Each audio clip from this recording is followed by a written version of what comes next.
로마서 6장, 7장, 8장은 우리가 교리적으로 대단히 중요해요. 그런데 여러분과 제가 로마서를 읽을 때 어렵게 생각이 되어져요. 왜냐하면 하나님의 영, 하나님, 삼일체 하나님은 눈에 보이지 아니하고 하나님이 우리에게 하신 일도 눈에 보이지 않아요. 그러니까 여러분들이 눈에 보이지 아니하는 분을 내가 눈에 보이는 것처럼 생각하고 받아들이고 그렇게 살아가는 게 믿음이에요.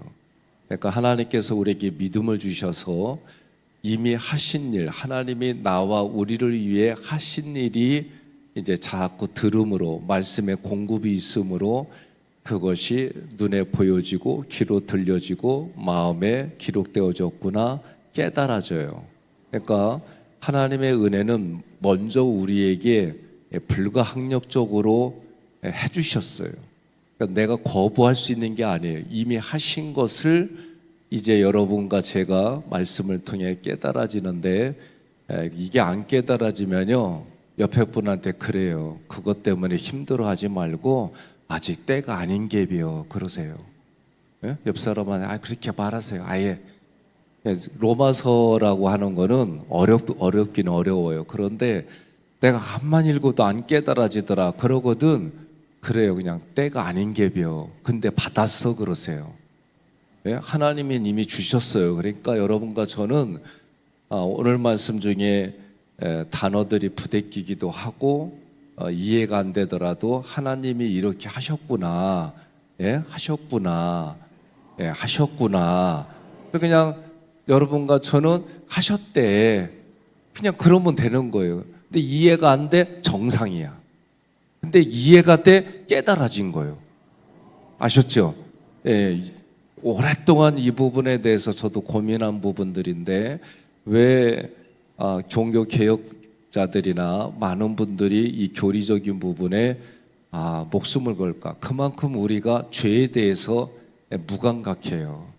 그러니까 오늘 말씀을 우리가 6장, 7장, 8장 대단히 우리 그 마음 안에서 이루어지는 일들이 중요하다. 자, 1절에 보니까 은혜라고 하는 단어가 나와요. 그러니까 처음에 하나님이 나와 내 안에 거하시는 거를 은총이라고 그래요. 하나님이 내 안에 거해요. 은총이에요. 그러면 주님이 나에게 거해 주심으로 삼일체 하나님이 나의 안에 거해 주심으로 내가 받는 혜택이 있어요. 이게 은혜예요. 그러면 하나님이 나에게 은혜를 부어 주심으로 그 은혜 때문에 내가 반응을 보이는 게 진리예요. 그러니까 하나님이 나에게 찾아오신 사건이 은혜라고 한다면 그 찾아오신 하나님 앞에 내가 반응을 보이는 거예요. 그게 진리예요. 그런데 뭐라고 그러냐면 은혜가 하나님이 우리에게 은혜를 주시니까 내가 죄 짓는데 죄를 지을 수 있도록 자유를 주신 게 아니냐. 그럴 수 없다라고 얘기하는 거예요. 왜? 하나님이 우리에게 믿음을 주시고 하나님이 우리를 자녀 삼아 주실 때는 죄 아래 있던 우리를 위치를 바꿔 주신 거예요.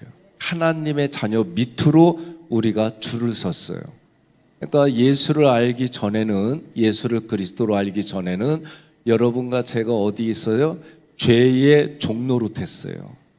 그런데 하나님이 눈에 보이지 않는 하나님의 우리를 예수를 그리스도로 믿는 우리에게 죄의 종노릇하던 우리를 어떻게 하나님의 자녀로 바꿔주셨어요. 그래서 죄인이 아니라 의인이다라고 하는 거예요. 문제는 여러분과 제가 의인이 됐음에도 불구하고 아직 죄에 있어요. 그러면 성경은 그걸 뭐라고 하느냐? 죄와 사망의 영향하에 있다 이거예요. 우리 육신은 흙으로 돌아가기 전까지는 죄와 사망의 법에 종노릇해요. 거기에 묶여 있어요.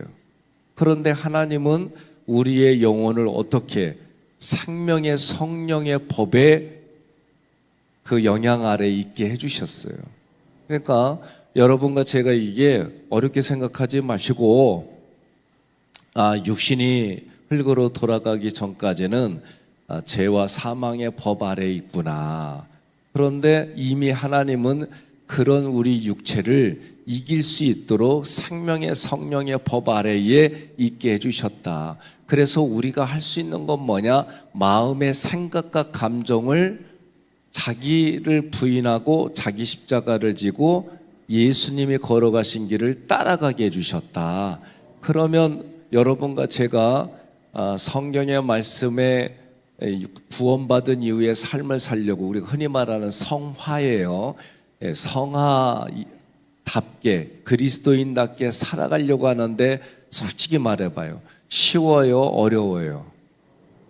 어려워요. 오늘 새벽에 안 일어나려고 해도 눈은 떠졌어요. 그런데 눈은 떠져서 교회 나오려고 하는 게 막 즐겁고 신난다 막 이래요? 아니면 솔직히 말해봐 어려워요? 나는 지금도 새벽 누가 만들었는지 좀 그래. 솔직히. 그래도 뭐예요? 하나님이 첫 시간을 즐거워하고 기뻐하신다니까 그런 구절 때문에 그런 명제 때문에 나는 오는 거예요. 그럼 이게 뭐예요? 내가 의도적으로 하나님이 기뻐하시는 일을 선택해야지. 왜? 너희 앞에 생사화 복을 놓을 테니 너는 살기 위하여 생을 택하고 너는 살기 위하여 뭐를 택하라? 복을 택하라. 그래서 아침마다 여러분과 저는 뭘 선포해요? 원복을 선포하는 거예요. 근데 원복에 대한 얘기가 지금 또 나오는 거예요. 그러면 믿는 자는 죄에 대해 죽었다. 이게 하나님이 이미 하신 거예요. 그러니까 하신 일을 내가 지금 듣고 그렇게 믿어야지 하는 거예요. 그러면 첫 번째로 알아야 될 게 뭐냐면 우리 위치가 세례를 받음으로 그리스도 안으로 옮겨졌어요.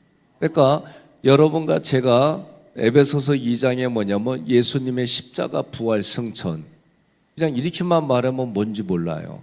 에덴 동산에서 죄 때문에 우리가 쫓겨났어요. 우리 조상 아담과 하와가 쫓겨나가지고 자기들이 들어가려고 그러는데 못 들어가요. 천사가 뭘 가지고 있어요? 불검을 가지고 있어서 지켜요. 그러니까 그 불검은 뭐냐? 죄인은 이걸 통과할 수가 없는 거예요. 그런데 죄인된 아담과 하와를 위해서 하나님이 하신 일이 뭐냐면 어떤 동물을 잡아가지고 가죽으로 그들의 수치를 가려줬던 거예요. 발가벗은 게 그들의 수치예요. 그런데 그것이 가려지니까 그리고 살아가는 걸로 끝난 게 아니라 그 사람들을, 그 죄인의 후예들을 어떻게 해줬어요? 하나님이 천국으로 다시 들여보내줬어요. 그러면 천국으로 들여보내주신 일이 뭐냐? 예수님이 하신 일이에요. 그러니까 예수를 믿으면 우리는 천국으로 옮겨진 거예요. 그런데 죽어서만 가는 게 아니라 지금 여기에 살아갈 때 내 마음에 안에 천국이 있다. 예수님이 하신 말씀이에요. 회개하라 천국이 가까이 왔느니라.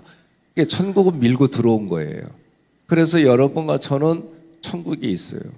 중요한 건 뭐냐? 이걸 모르는 거예요. 모르고 사는 거예요. 그런데 예수 믿고 교회 오면 그걸 모르던 게 알아지는 거예요. 깨달아지는 거예요. 그래서 믿음의 덕을 덕에, 지식을 지식의 절절, 이런 여러 가지의 신앙의 단계들, 저는 단계로 봐요. 지적인 것도 내가 믿음 안에 머물러 있는 게 아니라 덕을 베푸는 삶을 살아요. 제가 이번 주 주일날 그 얘기를 했어요. 뭘 얘기를 했냐면 마음으로 믿고 입으로 시인한다라고 할 때에 내가 마음에서 믿어지는 거고 동시에 입으로 시인하는 거다. 틀린 말은 아니에요. 근데 또 하나는 여러분 지금 성경을 읽고 우리가 할수록 막 깨달아지고 알아져서 입으로 시인하는 일들이 바로바로 그냥 안 그래요. 예? 서로 간에 화합이 되려면 어떻게 해야 돼요? 부부싸움 했어요. 그럼 대부분 첫 번째가 안 하는 게 뭐예요? 말을 안 해. 두 번째로 얼굴을 안 부딪혀. 눈동자가 서로 어긋나 있어. 핵심이 그거예요. 제가 보니까. 그러니까 어떻게 해요? 나 아침에 깨워줘 그랬더니 안 깨워주잖아요. 그것도 싸워요. 그럼 뭐라 그래요? 침대 쪽을 향해서 여자분이 그래서 봤더니 거기에 일어날 시간이 아니라 써 있어. 아니 우리 삶이 대부분 그래요. 부부만 그래요? 다 그래요. 다 보면 동물들도 주인한테 얻어 맞아봐요. 야단 맞고. 그럼 그 동물들이 어떻게 해요? 눈치 보고 있잖아. 예? 얼굴 마주쳐 보지도 못하고. 그게 다 똑같아요. 그런데 어떻게 해요? 예? 그런데 어떻게 해요? 먼저 마음이 큰 사람이, 예수 잘 믿는 사람이 먼저 말 걸고 먼저 그래요. 여기는 부대껴요. 그런데도 웃어주고, 그런데도 손 내밀고, 그런데도 해요. 의도적으로 하는 거예요. 이거를 잘 들으셔야 돼요. 내가 마음으로 믿기지 않아도 입으로 시인하면은 그거 하나님이 그대로 받아주신다니까요. 아니, 예수님이 나를 위해서 해주신 일이 뭐예요? 십자가 부활 승천이에요. 십자가 부활 승천을 통해서 우리가 에덴 동산에 돌아가게 해주셨어요. 그게 예수님이 하신 일이에요. 그러면 예수님의 십자가 부활 승천이 내가 한 걸로 받아주는 게 뭐예요? 그게 세례예요. 그러니까 오늘 말씀에서도 뭐래요? 세례를 받아서 그리스도 안으로, 합하여는 그리스도 속으로, 그리스도를 위하여, 대격이라고 그래요. 목적을 나타내는 전치사예요. 그러니까 지금 성경에서도 합하여, 예? 로마서 한번 다 찾아보세요.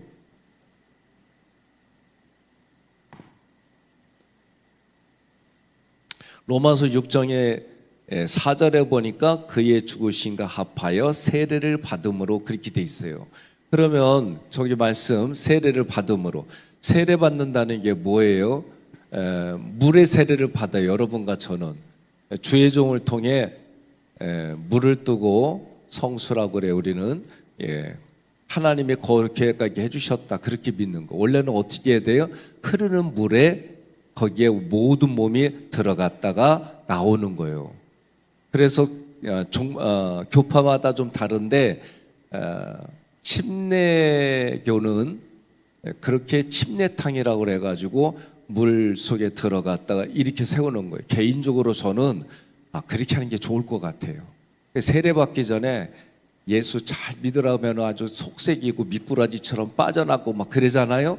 난 그런 사람은 살려달라고 할 때까지 물속에 집어넣고 싶어. 아니, 의미가 그런 거예요. 물속에 들어가서 죽었다. 그래서 어떻게 해요? 다시 물 밖으로 나올 때 살았다. 그러니까 이들이 홍해를 건너갈 때 그런 의미예요. 물을 건너갔다는 거예요. 죽음의 그 자리를 건너갔다는 거예요. 그러니까 세례를 받았다는 얘기는 여러분과 제가 내 마음에 의미를 두는 거예요. 아, 내가 세례를 받았구나. 그러면 세례는 성부, 성자, 성령 하나님 앞에 세례 받는 거예요. 그러면 그 세례 받는 게 성부 하나님 앞에 뭐예요? 으뜸을 드리는 거. 그게 예배예요. 첫 것을 드리는 거. 물질의 시간에, 공간에, 생각에, 모든 것에 첫 것을 드리는 거. 이게 으뜸이에요. 으뜸. 하나님을 내가 으뜸으로 대야지. 다른 말로 말하면 내가 하나님을 하나님으로, 어르신으로 섬겨야지. 그럼 하나님이 가장 기뻐하는 게 뭐냐? 그게 예배예요. 두 번째로 예수님 앞에 세례받는다는 얘기는 내가 무교병을 먹겠다. 죄 짓지 않겠다. 그러니까 죄라고 하는 거는 내가 성경이 깨달아진 만큼 죄에 대해서 민감해져요.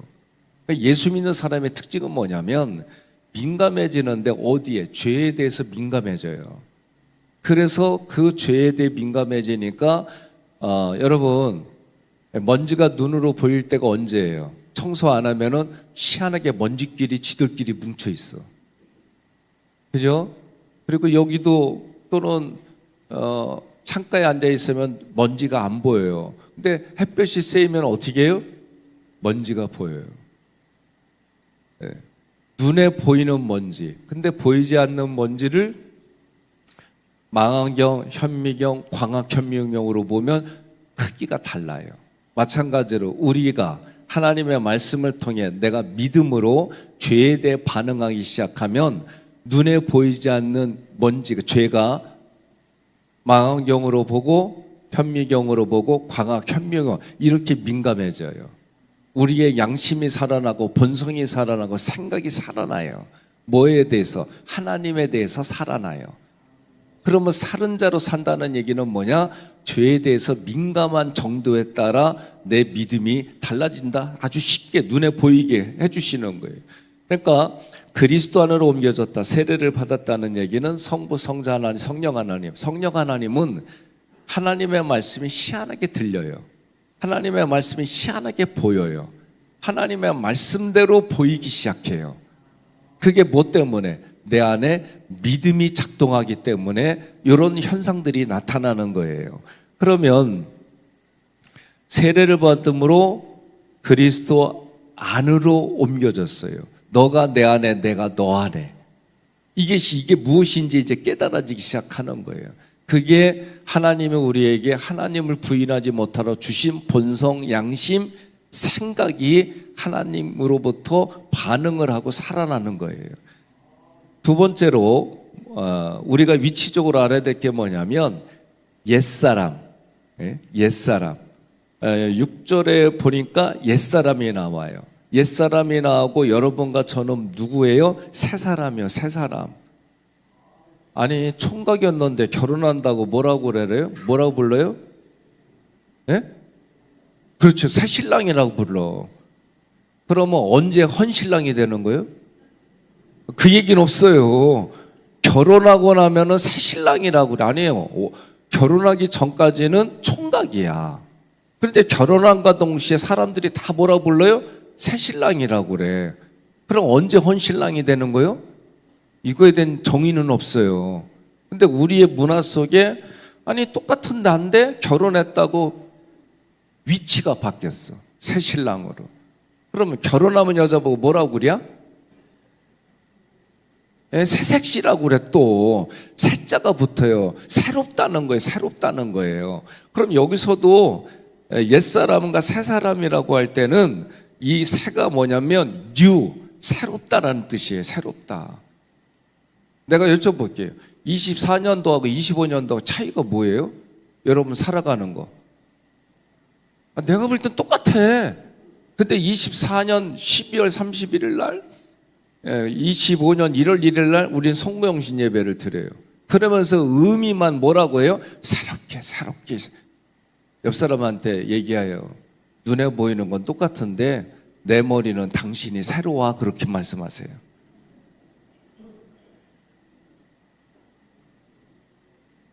하나님이 우리를 그렇게 봐주신다는 거예요. 우리는 똑같은 사람으로 보이고, 그러니까 뭐라고 그래? 자기를 부인한다는 얘기는 옛사람으로 살지 말고 새사람으로 살아, 그런 뜻이에요. 그러면 새사람으로 살도록 하나님이 이미 만들어 주셨어.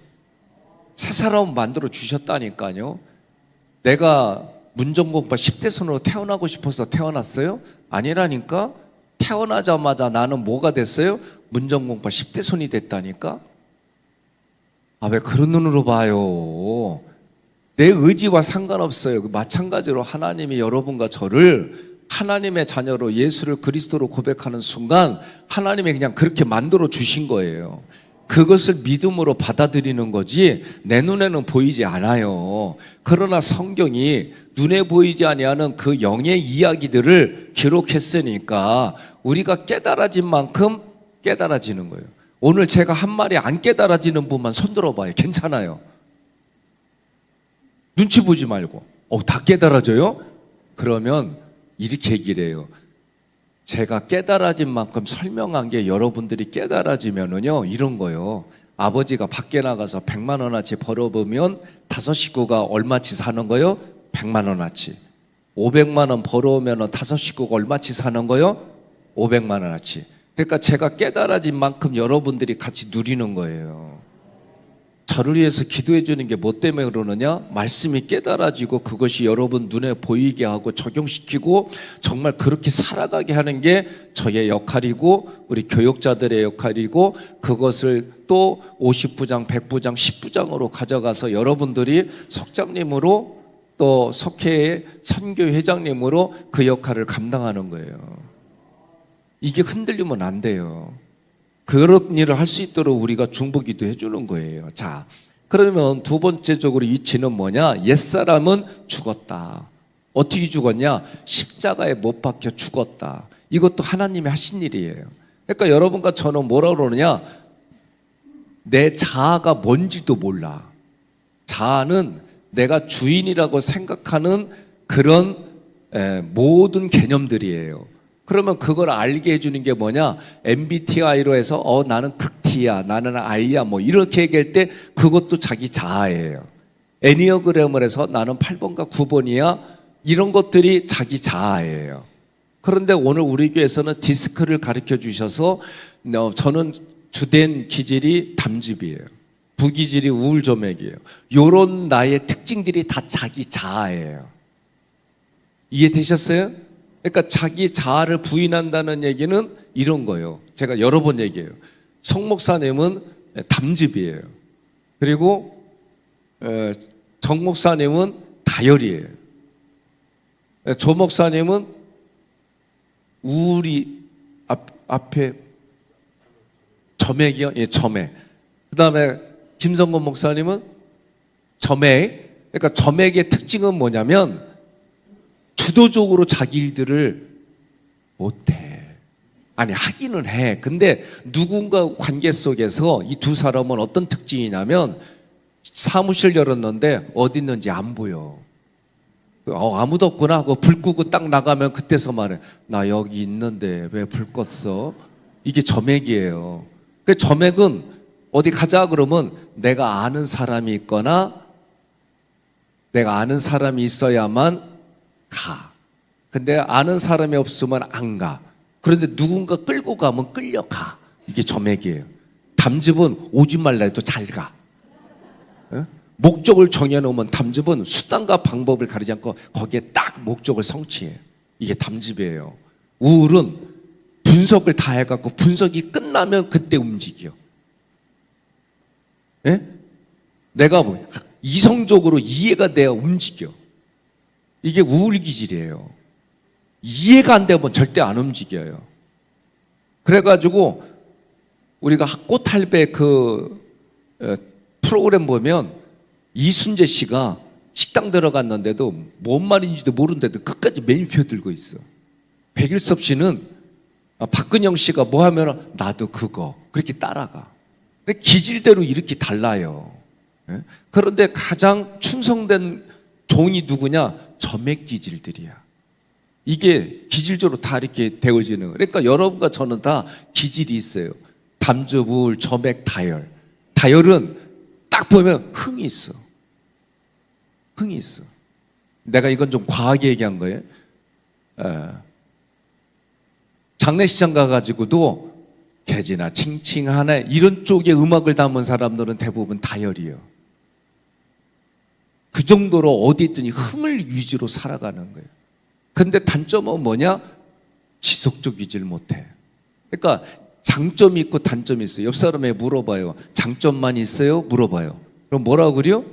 단점도 이슈 그러는 거야. 그러니까 우리가 그런 기질들이 어떻게 해요? 자기를 부인한다는 얘기는 목적을 향해서 제가 송 목사님한테 여기까지 몇 시까지 갑시다 그러면 딱 가. 그런데 내가 뭐라고 그러냐면은 시간에 구애받지 말고 천천히 법규 지키면서 가. 그러면 이 사람은 너무 힘들어해. 왜? 좀 자기 기질대로 살아야 되는데 그 정해진 틀 안에 들어가려고 그러니까 여기 가슴이 터질 것 같아. 몇 번 터졌어요? 송 목사님? 예, 100만 번 터졌대요. 계속 터져야 돼. 예. 점액은 내가 몇 시까지 가 그러면 죽을 것 같아. 왜? 그 틀 안에만 가고 3차로 고속도로 가면은 3차로에 그대로만 가, 그대로만. 앞에 큰 트럭이 있으면은 이렇게 추월도 가고 가야 되는데 그 뒤로만 따라가. 그럼 어떻게 제가 자기 자아를 부인하세요? 그러면 옆자리로 와가지고 칼치기도 하고 막 이래가지고 가야 돼. 이게 점액이에요. 다혈은 흥이 없어도 흥 있는 것처럼 해야 돼. 이게 자기를 부인해. 이렇게 어려워요. 그러니까 여러분과 제가 내적 치유라는 걸 통해 자꾸 공부를 시키는 이유가 뭐냐면 자기를 부인한다는 거는 죽을 때까지 자기를 부인하는 거예요. 옆 사람한테 그래 힘들어도 아멘 하는 게 자기 부인이다 그러세요. 예? 이거는 죽을 때까지예요. 죽을 때까지. 내 육신이 죽을 때까지. 그러니까 옛사람은 그리스도와 함께 십자가에 못 박혔어요. 그러면 못 박힌 이유가 뭐냐? 죽은 자로 살라는 거예요. 옆에 분에게 여쭤봐요. 죽은 자가 말이 있어요? 없어요? 죽은 자가 말이 있어요, 없어요? 오늘 이 시간 이후로부터 선교에 속해, 교회에 말 많은 속해, 말 많은 선교에 말 많은 속해. 죽었어 이제 내가 이제. 이해됐어요? 죽은 자는 말이 없는 거예요. 그러니까 사회에서는 말 떠들어요. 그러나 교회 와서는 침묵이야. 내 마음에 안 들어도 침묵하고 내 눈에 꼴보기 싫어도 침묵하고. 이게 죽은 자예요. 아니 아멘, 이때는 아멘 해야지 죽은 자로 있으면 안 돼요.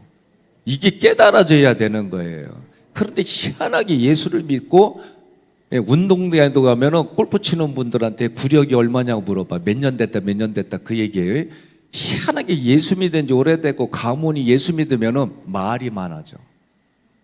아니 희한해 아주. 교회에서 보면 그거 아니에요. 옆 사람한테 물어봐요. 죽은 자로 살래? 새 사람으로 살래? 뭐라고 그래요? 죽은 자로 살고 새 사람으로 사세요. 네, 이게 특징이에요. 옛 자아가 죽는 거예요. 마지막으로 세 번째로 알아야 될 게 위치적으로 바뀐 게 뭐냐? 지금뿐만이 아니라 영원토록 그리스도와 함께 사는 거예요. 그러니까 여러분과 제가 그걸로 살아가는 거지 딴 걸로 사는 게 아니에요. 왜? 하나님이 우리에게 뭘 줬어요? 영생을 주셨어요. 그러니까 영생이라는 건 영원한 생명, 지금뿐만이 아니라 육신이 흙으로 돌아가도 예수 믿건 예수 믿지 않건 다 부활해요. 다 부활해요. 이게 첫 번째 부활이에요. 그러나 하나님 앞에서 자기 입으로 자고해요. 본성이 살아나고 양심이 생각이 살아나서 하나님 앞에 자기가 자고 스스로 살아왔던 얘기를 녹음기 틀듯이 쫙 얘기를 해요. 자기 입으로 증거를 내요. 그래서 예수 믿고 예수 믿은 이후의 삶에 상급을 가지고 살아가는 자가 있는가 하면 예수 믿지 아니하고 예수 믿지 않는 삶으로 영원한 멸망을 당하고 살아가는 거예요. 여러분과 저는 오늘 구원받은 일은 하나님이 하시는 거예요. 그러나 구원받은 이후의 삶은 누구의 몫이에요? 내 몫이에요, 내 몫. 그러니까 하나님이 그렇게 만드신 것에 대해서 6장, 7장, 8장 그리고 8장에 대해서 제가 최근에 우리가 할 수 있는 게 뭐냐? 마음의 영역에 생각과 감정밖에 없더라. 그러니 그것을 하기 위해서 성경은 뭐다? 기도와 말씀 위에 다른 게 없더라. 오늘 여러분들이 이것이 깨달아져서 7월 한 달 남은 생애가 하나님의 만드신 일들 속에 내가 세례받음으로 동일시켜 주시는 하나님의 은혜에 여러분 감사하며 살아가시고 하나님 앞에 감사했더니 감사할 일들이 나타났고 어렵고 힘든 중에도 감사의 유익을 찾았더니 그 일들이 실제가 되어지는 천국의 삶이 되는 여러분과 저의 삶이 되기를 주님의 이름으로 권면하며 축복합니다.